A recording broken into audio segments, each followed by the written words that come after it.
Hi everyone, and welcome back to the podcast. I hope that everyone is doing well. Thank you so much for tuning in. Today, I wanted to talk about spirituality and share some spiritual lessons I would have paid to know sooner.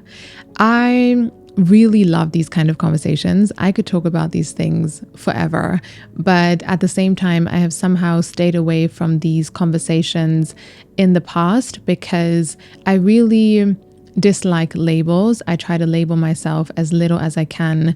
And so also with the term spirituality, I find it has gone into all kinds of different directions nowadays. And some of it really represents what I believe in, and other things I just would not support at all. At the same time, I really want to start having more of these conversations because I really enjoy them regardless of the terminology that we choose to use. And so for today, I Googled the term spirituality, and one of the many definitions that I found was spirituality involves the recognition of a feeling or sense or belief that there is something greater than myself, something more to being human than the sensory experience, and that the greater whole of which we are a part is cosmic or divine in nature. This definition is definitely something that I would sign off on. And for me personally, my faith or my connection with God, I guess, is definitely the most important thing in my life. And even though I have never really felt the need to talk about that too much publicly, it's definitely how I go about my life. And many of the things I'm interested in and the knowledge I consume and the books that I read go back to that core belief. And so today I thought it would be fun to open up that conversation and, as I said, share some spiritual lessons I would have paid to know sooner. Also, if you enjoy my content, please feel free to like the video, comment down below, and make sure that you are subscribed if you aren't already. Your support really helps me out a lot. And also we have a new microphone for the podcast. We are stepping up our game. We're going to have even better audio quality, hopefully. And so I'm excited for that. Anyways, let's get right into today's episode.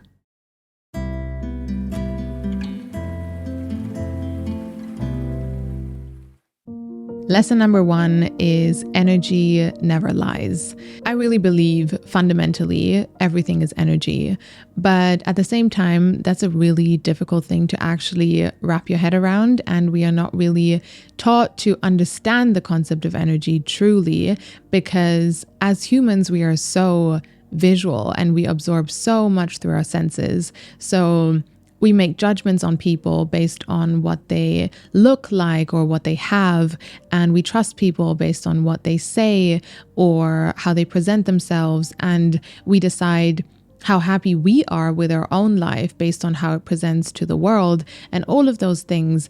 And all of that can mean something, but it can also be very deceiving because there is so much space to maneuver that. But when we base our perceptions on energy, that is much more reliable, because one thing that will always reflect the truth is energy. And I mean, we all know these moments where you meet someone and they just look so good on paper. So what they're saying is great, and how they present themselves is great, and what they have is great. And so they seem like someone who you should go on a second date with, or they seem like someone who would be a good business partner, or they seem like someone who would be a good friend, but you just have this feeling that something is not matching up. It doesn't feel right, and that is energy. It's this invisible thing that we cannot see or hear or touch, and because of that, we forget that it exists and we don't take it seriously. Meanwhile, everything is energy. And so one thing that can tell you the truth, and one thing that you actually always want to trust, is energy, because energy never lies. I feel for a long time I was walking through life basing my perceptions and my decisions and just how I would go through life mostly on what I saw or what I heard or what I thought I had to do. And I wasn't really listening to what something felt like, because I just thought that that doesn't really matter. I didn't really understand what energy is. And so, for example, let's say I would have a job opportunity and the people who I was going to work with just sounded so great. Everything sounded legit. Everyone was saying this is such a good opportunity. But for me, it just didn't feel right. I would still go for it because I thought, well, what does it matter what it feels like for me if it presents itself in such a good way and everyone else agrees with that? Or I would trust people based on what they told me, even though maybe I felt like what they were saying was not sincere, because I thought, well, what does it matter what that feels like for me? If that person is saying it in a sincere way, then I should be trusting them. Or I would not connect with someone because logically they didn't seem like the kind of person I would usually connect with, maybe based on mutual interests or just my brain, I guess, even though I just felt so good around them. These are just random examples from the top of my head, but over time I experienced so many situations where things were just not what they seemed. And so back to those examples, the job opportunity that I went for it turned out to be a disaster and such a chaotic situation, and I couldn't wait to get out of it, and it was just horrible.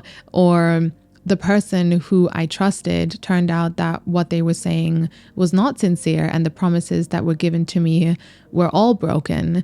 Or that person who I didn't think I would connect with turned out to be such an amazing friend. I realized in those situations that looking back, I could always feel whatever I was feeling, so that something was off or different or whatever in that situation or throughout entirely. I could always feel the energy, but I just didn't listen to that. I didn't trust energy. I didn't realize what energy really was. And so that's why I disregarded it, but I could always feel it. And so I was like, well, there has to be more to energy, because otherwise, how do I explain all of this? I think we can all agree on the fact that the world can at times be a very confusing and crazy, difficult place to navigate, because honestly, it's really easy to get into situations where you get distracted or you get pulled into situations that are not good for you. And not everyone in this world has the best intentions. That's just our world. And so when we always base our decisions and our perceptions on what something looks like, and we don't feel into what something feels like for us, that's going to work sometimes, but other times it's really going to get you into some disasters. And so for me, it's almost to get into this mindset where what I sense and what I feel, I want that to be my guidance system regarding my entire life. So the choices I take, the goals I have for myself, the people I choose to spend time with, everything should be based in what the energy feels like for me. Always trust how something feels over how it looks. And so if you walk into a place and it just looks so amazing, but it doesn't feel right for you, then that's not where you're supposed to be. And you might walk into another place that's just completely random, but it just feels so right to be there, then that's where you're supposed to be. And you might meet someone and they seem like everything you've ever wanted, but it just doesn't feel right, then that's not the right person for you. And you might meet another person and they're not the kind of person you would usually connect with, but it just feels so right, then maybe there is something there for you, because energy never lies. And so trust that. I simply cannot recall one situation where I was disappointed when trusting energy. It's just never happened. And every single shitty situation or disaster or chaos in my life, I can pinpoint back to one moment where I could sense the energy and it felt off, but I just didn't trust that. And so then later disasters happened. But truly, energy just never lies from my experience. The only thing I will say is that I think sometimes what we feel or what we perceive our intuition to be can be mistaken with past traumas or fears or projections. And obviously then when those two things get mixed up, it could go wrong. But I was thinking to make an entire episode on how to trust energy and listen to your intuition. And so I guess we could go more into that conversation at a later point in the future. Lesson number 2, no one and nothing is coming to save you. So I think a very normal part of being human that really everyone experiences is that we tend to look for a kind of fulfillment in people or things outside of us, even though that kind of fulfillment that we are looking for can only be found within us, or at least that's what I believe. And so depending on how we're wired or how we grew up or what kind of person we are, we obviously try to compensate that in different ways. So some people go for relationships or other people. Others look for it in money or success or validation or material success. But in the end, it's that same thing that we are all looking for. For a long time, I was in that mindset very much. And so, especially in phases where I was really struggling with my life and relationships in my life and just myself and everything across the board, I would often try to compensate that with things outside of me because I didn't know how to access fulfillment within myself. But a lot of the times, there wasn't really much outside of me that I could hold on to or that I could try and compensate that with.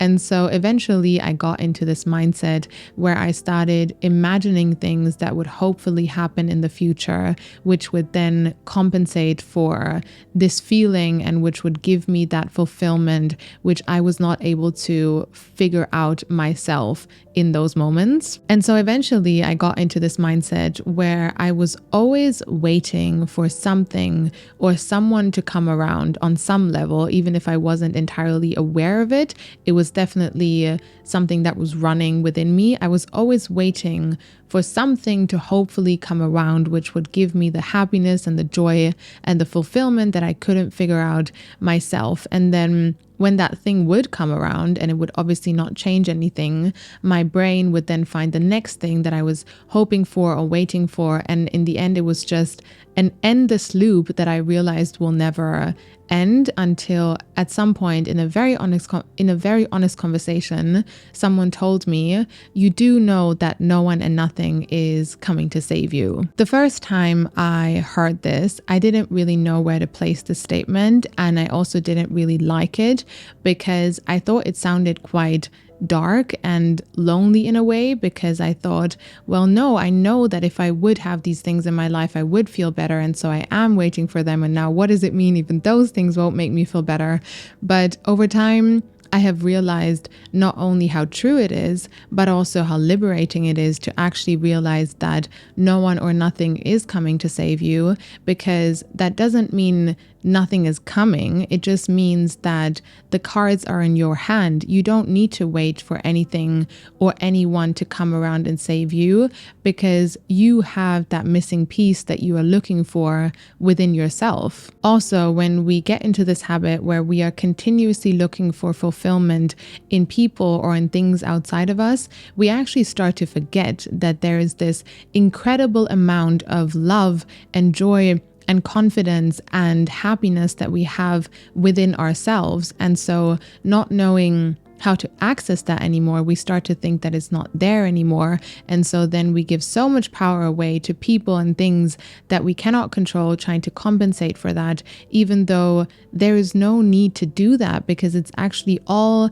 within you, or whatever terminology you want to use, a deeper part of yourself, a deeper connection with yourself, or God or the universe or whatever it is. But it's all within you. And that has always been the case. That has always been there, and it will always be there, even though at times we forget that it is there, but that doesn't change the fact that it is always there. And I think it really just starts with giving yourself the chance and the opportunity to go and find that in the first place, because we are just continuously underestimating ourselves. We underestimate how much we actually have within us by continuously looking for it elsewhere and never giving ourselves the opportunity to find that within ourselves. And so for me, it was really just about taking different choices. And I started in a state where whenever I would feel low or lost or not okay, my first instinct was always to go and look for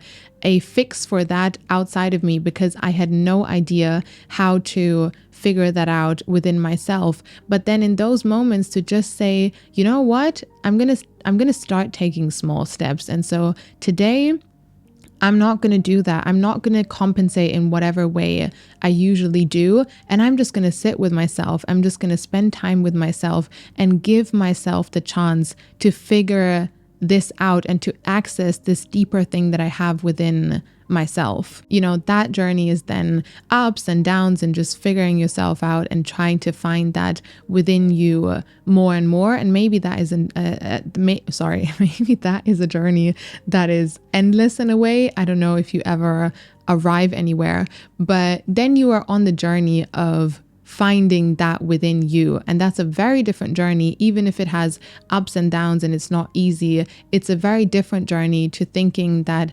something or someone will come around and do that for you, and in that never giving yourself the chance to even figure it out by yourself. Also, to say nothing or no one is coming to save you doesn't mean that we don't need help from the outside or we don't need support. That's not what I mean at all, but it still comes down to you choosing yourself. So you have to take the choice and say, okay, I'm going to ask for help, or I'm going to choose to get support, or whatever it is. But it's still you taking that choice. It's not you waiting for someone or something to come around and do that for you. I think the reason why initially I also didn't like this statement is because I thought it meant that there is no fulfillment in outside things or relationships or people, and that I have to find everything within myself, and how boring and lonely of a life would that be.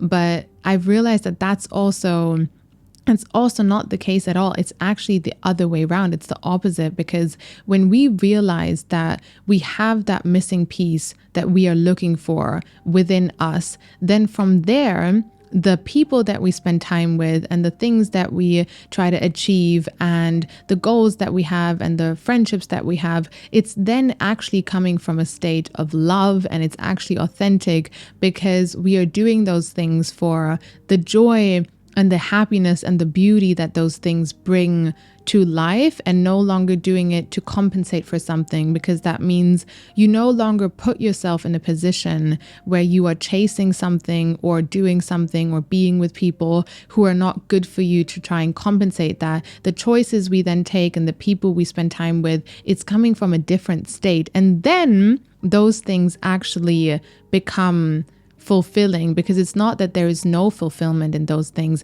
It's just that those things will not give us that missing piece that we can only find within ourselves. Lesson number 3, we are all connected. So as I mentioned in the beginning, I really believe that everything is energy. And so that means we as humans or as individuals are also more than just our flesh and our bodies. We also have our energies. And there, I almost like to imagine it like balls of energy. And so I have my own ball of energy, which is more than just my body. But then because we are all connected, we also connect and intertwine with each other. And so there is a big ball of energy, which is all of our energies together. Or when I am in a friendship or a relationship with someone, there is a ball of energy, which is both of our energies connecting and intertwining, because even though in our human form, we are all very different and very individual, we all come from that same source and original source of energy. We are all connected, meaning what goes around comes around, or you could also say karma is a bitch. And so if someone hurts you, they're not only hurting you, they're also hurting themselves in a way.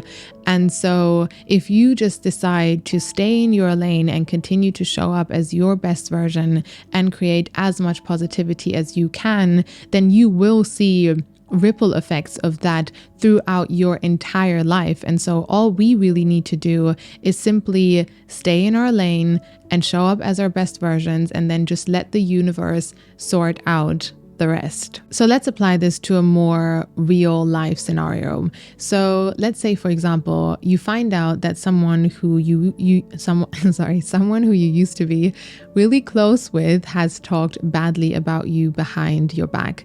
And you find that out, and what they were saying was just really awful and not true and whatever.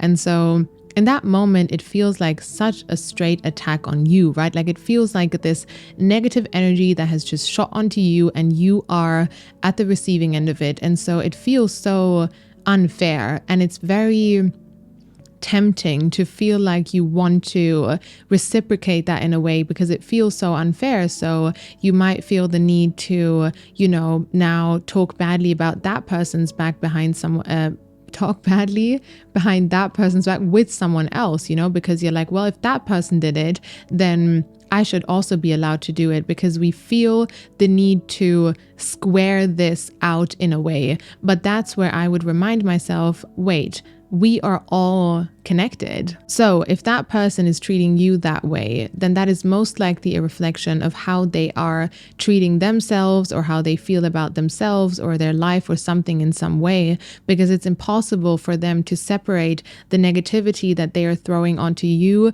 from themselves, because they are also connected with you in that same way. And so if you just manage to stay in your lane and continue to show up as your best version, and you don't send them a message telling them to rot in hell, trying to square out this negativity, then you choosing that positivity, you will see positive ripple effects of that in your entire life. And that person will see negative ripple effects of their choices and actions in their life, even if it is in situations that you will never find out about. And this can, of course, also be applied to positive energy. And so if you choose to be kind to someone or help someone, you are doing much more with that choice than just helping that person. You are uplifting everyone around you in all of the energy, and also uplifting yourself in your entire life. And so for me, it's just really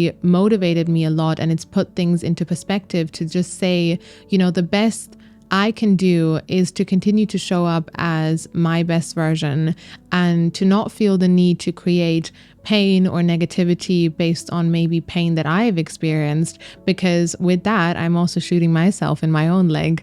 And to just say, you know what, all I need to do is choose love and positive energy in as many moments as I can, and then just simply watch the ripple effects of that within my own life and things that come back to me, and also the people in my life and the situations that I experience. And this is not to say that we should be all living in fear of doing something wrong and then that coming back to us in some way, because I think sometimes what we feel maybe is doing the wrong thing is actually the right thing, and it's vice versa. Like, it's all a bit complicated. And so I think it really just comes back to intention. Like, when you have the intention that you want to create more good than bad, and you want to continue to learn and grow and uplift yourself and others, then that's the most important thing. And then the choices that come from, or the actions that come from that intention, whether that means you have to stand up for yourself and actually tell that person, go rot in hell, or you choose to take the high road, or whatever it is, that is then up to discussion. It's not that black and white of what is right and what is wrong. But when we have that intention, then the right actions will follow. And even that journey will include mess ups and mistakes and things going wrong, because it's not about being perfect. It's simply about having that intention and being willing to put in the work to continue to stay strong in that intention. That is what the universe or energy will respond to, and that is what will create. It's not about living in fear of not being perfect. It's about motivating ourselves to stay strong in that intention, knowing that that's the biggest gift we can give to other people and to ourselves. All right, everyone, that is all I wanted to share for today. Thank you so much for being here, and I'm very much looking forward to connecting with you in my next episode.